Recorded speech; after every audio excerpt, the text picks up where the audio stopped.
It's amazing. What animated both Connecticut senators, Murphy and Blumenthal, what animated so many people for a month looking at the Kavanaugh hearings, the progressive people who were anti-Kavanaugh from the start for one issue, abortion. Okay? They're afraid of the extinction of Roe v. Wade as a ruling. In Connecticut, in the governor race, no questions, no opinions offered by candidates who have the media's attention.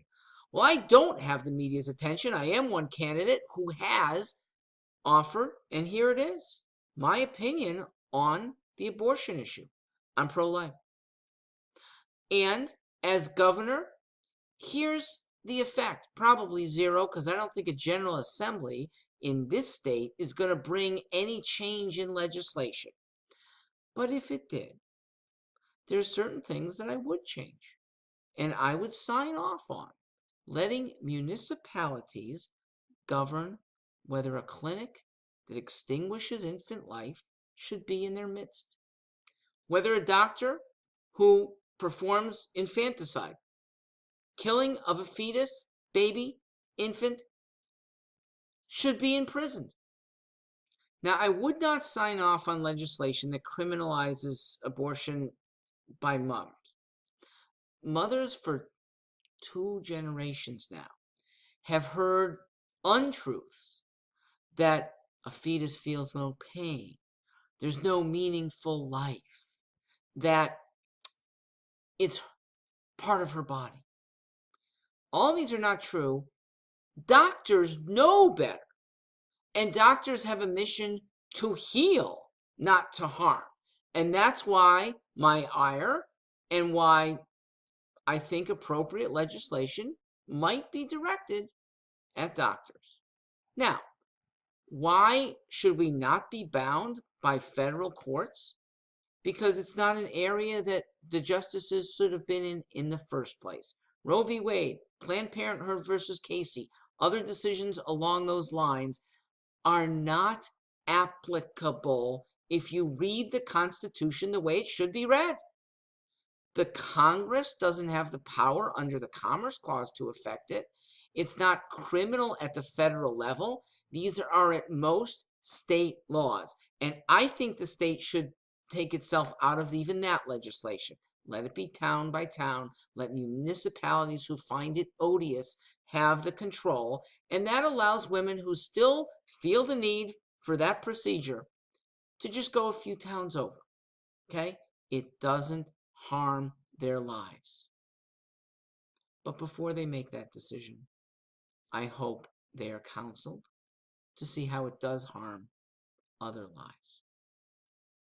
The life of a baby and the life of would-be adopters. A woman who's pregnant and doesn't want to keep her child can do a beautiful thing. Take the baby to term and get paid really well by a couple that wants to adopt and can't. An infertile couple now pretty much has to go to Guatemala, to Vietnam, to Russia, and risk dealing with governments that welch on their promises, and risk dealing with complications, both medical and legal, over international borders. Instead, a woman can do a beautiful thing and bring the baby to term. Those who don't are at minimum selfish.